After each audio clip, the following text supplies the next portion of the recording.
Alright guys, and welcome to another video. So unless you live under a rock, you'll probably come across this YouTuber called Scotty J. And he's been testing certain specs and what kind of DPS that they can do during the pre-patch. And it gave me an idea to do the tests with every single raid buff and debuff and stuff like Bloodlust, and have an absolutely mental DPS showdown of every single spec in the game. I even did Death Knight, even though that's entirely pointless because you probably won't have enough time to get somewhere best in slot gear, and you won't even have it long enough for it to be worth it, obviously. But who cares about that? You know, it's just a bit of fun. By the way guys, if you are looking for some insane gold making guides and leveling guides for when the pre-patch does drop, you want to check out Rest XP, I'll leave a link to that in the description down below. But anyway, let's jump into the video. So I've made myself this behemoth testing site on my own private server. I've got all the class trainers, I've got weapon masters, I've got a vendor here, the cockroach vendor, who does actually in fact sell all the consumes, all the enchants, and some goodies as well. I've even got a rune forge here, but as you can see I kind of messed up trying to add the rune forges from Ice Crown Citadel. And obviously we've got some awesome pets for the hunter. And then over here we've got our boss.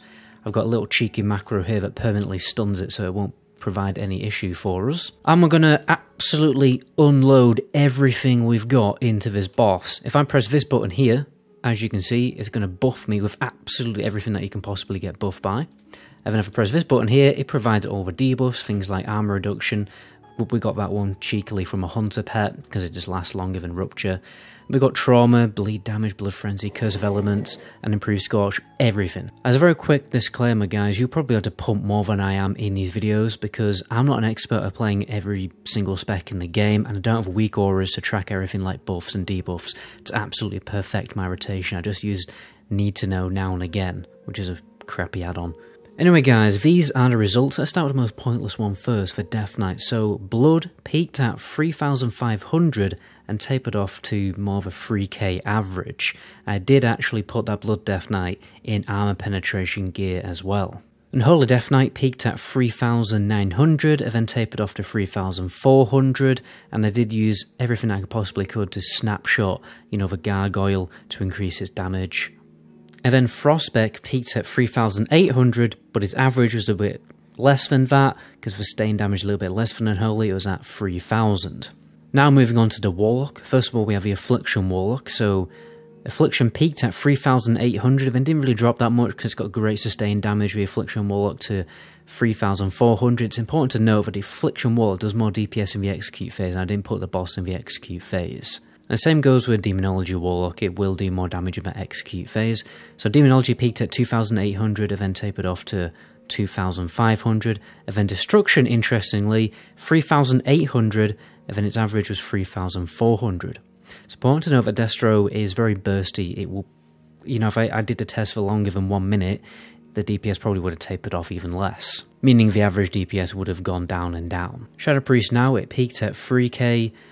It didn't really drop that much, to be honest, when your cooldowns have fallen off, and it went down to about 2,700. Again, great sustained DPSer. Farah Druid now, it peaked at 3,500, then dropped quite dramatically down to 2,000. That's probably because you don't have Omen of Clarity and a number of other abilities like Savage Roar, which are big DPS abilities for the Farah Druid. So yeah, so some specs do seem quite low on here, on this list, and it's probably just simply because they don't have all of their abilities yet. Or they can get access to certain glyphs. I did also do all these tests with the best in slot gear glyphs that I could get, bought with pre-Northrend reagents. And then, rather interestingly, the biggest pumper was the Balanced Druid. It peaked at 4,300 and then averaged off at about 3,500. So, when you time everything perfectly, getting your eclipses set off and stuff like that, Starfire just absolutely pumped, and you can get it below 2 seconds cast time. It's like a Warlock Shadow Bolt. It crits for the same amount, but it's on a much shorter cast time, so yeah, it was very, very powerful. Now for the Rogue, this was probably one of the most interesting actually. So Rogue Assassination Spec peaked at 4k, averaged out at 3,800. It has great sustained damage. After you've burst, you keep a lot of that damage, and I did use 1.5 second speed daggers. Now combat did use glaives and everything else that's best in slot.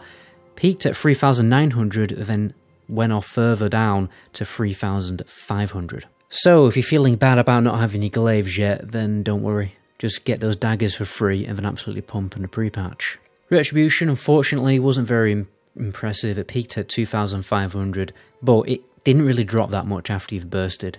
Kept at about 2,400. Hunter now, so Marksman peaked at 3,800 and then leveled off to 3,200. Beast Mastery at 2,800 but dropped down to 2,500.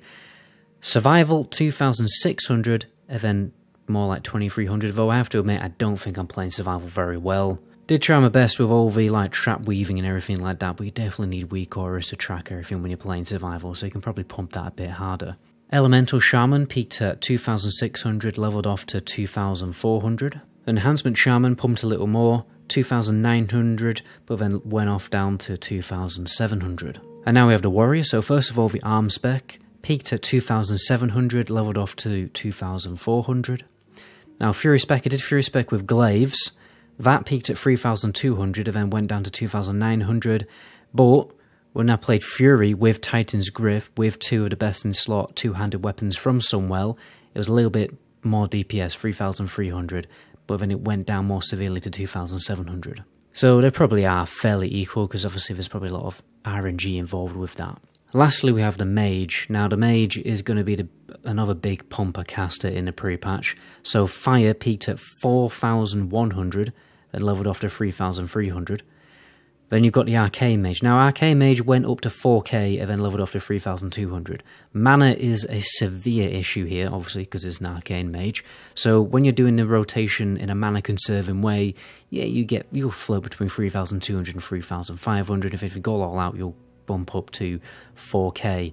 But honestly, Fire Mage did more damage and consumed much less mana, and the damage was way more sustained. But anyway guys, that was the DPS showdown of every single spec in the pre-patch. My name is MetaGoblin. Until my next video, ciao.